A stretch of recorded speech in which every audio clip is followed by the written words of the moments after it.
Lost Nova is a charming little single-player exploration and resource collection game. This is a relaxing experience that somewhat subverted my expectations. But, spoiler alert, I enjoyed my time with it. And I'm going to tell you why. Hello everybody, I'm Roy McCoy and welcome to this review of Lost Nova. And first off, I just want to say thanks to the developer, Jon Nielsen, for providing a code to make this video. Now, if you have any questions about this game or you want to make a suggestion for another game to review, please let me know in the comments below. Now, when any resource collection game looking like this comes out, especially one created by a solo developer, it's easy to start making lazy comparisons to things like Forager and Stardew Valley. In fact, throughout the experience, there are various nods to other games. There's someone who's ranching slimes, one part of the map seems to be inhabited by lookalikes to Forager characters, at one point you even receive a hat that's straight out of Forager, and there's also another lost traveller who looks somewhat like the No Man's Sky cover art character. But despite those homages, Lost Nova is a game which very much chooses to do its own thing. Rather than invest in repetitive game loops and mechanics of things like growing huge farms or creating effective systems to gather resources, Lost Nova has used simple mechanics and chosen to focus more on getting over a story with a powerful message. In the game, you take control of a character called Mia, who in the intro is reluctantly heading on holiday. Through a few lines of dialogue, we quickly establish that Mia is someone who doesn't know how to take life easy, who maybe is consumed by work. Upon crash landing on an alien planet, we take control and immediately set about our main task of repairing the ship so that Mia can escape. We mine a few resources with our laser to level up some of our equipment, and then head into new areas such as a desert filled with robots or a town populated by talking fruit. Yes, talking fruit. What quickly becomes apparent is that there are no enemies or threats, you cannot die, and there are no time limits for fixing your ship. You can explore at your own pace, and in fact, you are encouraged to do so. The planet is the polar opposite of Mia's stress head mindset. The game is constantly using its dialogue through the many characters that you meet to tell you to slow down, relax, and explore. Combined with that, the graphics just have this calming pastel shade, and the music is just super chilled and soothing. The whole experience is just designed to let you sink into it. But in stark contrast, all Mia wants to do is fix the ship and get back to her life. It got me thinking.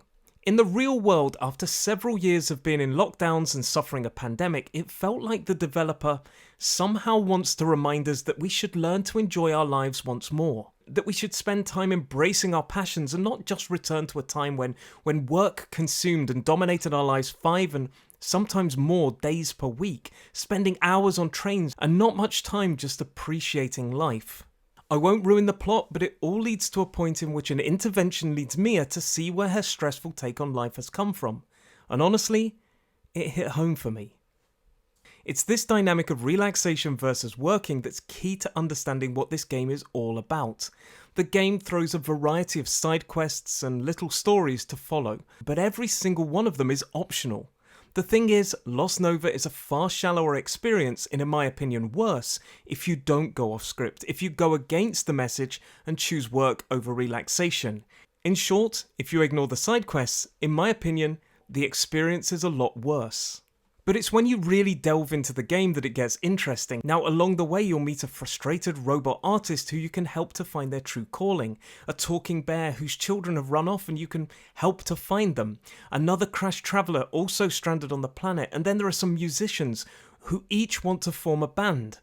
There's a museum which you can find artifacts for, a simple fishing element that literally sees you press a button to cast your rod and the same button to reel in the fish. No skill needed there, no stress, very simple. There's a parcel delivery system in which you become a postie. There's also a light puzzle mechanic in which you can push blocks around using your laser to unlock more battery for your jetpack, which honestly is probably the most frustrating part of the game due to a control issue. You have to use your blaster to move the blocks, and at times they either went the wrong way or they didn't want to move at all, and hopefully it will get fixed. However, after my 4 to 5 hour playthrough, I walked away from this feeling chilled out by the experience.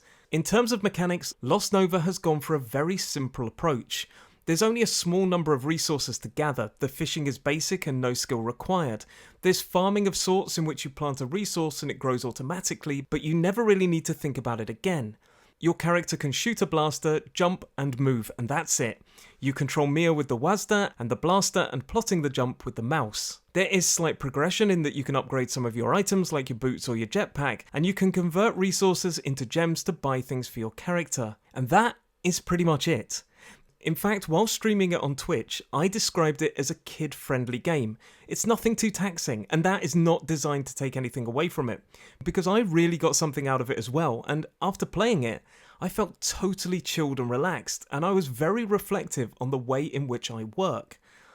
But for me, it's also a benefit that this is the kind of game that my son could play. So now it's time for that all-important question, should you buy it? I think if you're coming into this looking for a 60 or more hour adventure with either the scope of Stardew Valley or addictive gameplay loop of something like Forager, then it might not be for you. But Lost Nova isn't trying to be those games or go toe-to-toe with them in terms of mechanical depth. For me, this game is more about its message, a calming story that the developer wants you to sink into and relax. And to reinforce that point further, I really liked that at the end of the game, when you do finally fix your ship and manage to leave the planet, after the game has seemingly ended, you then return to the planet for your long-awaited holiday, and you can see some of the people you've helped along the way have moved, changed areas, or are doing new things. For example, the band are now playing on a stage, the other crash traveller that you regularly bump into is now enjoying their life on the planet, and a hat salesperson whose business you helped to save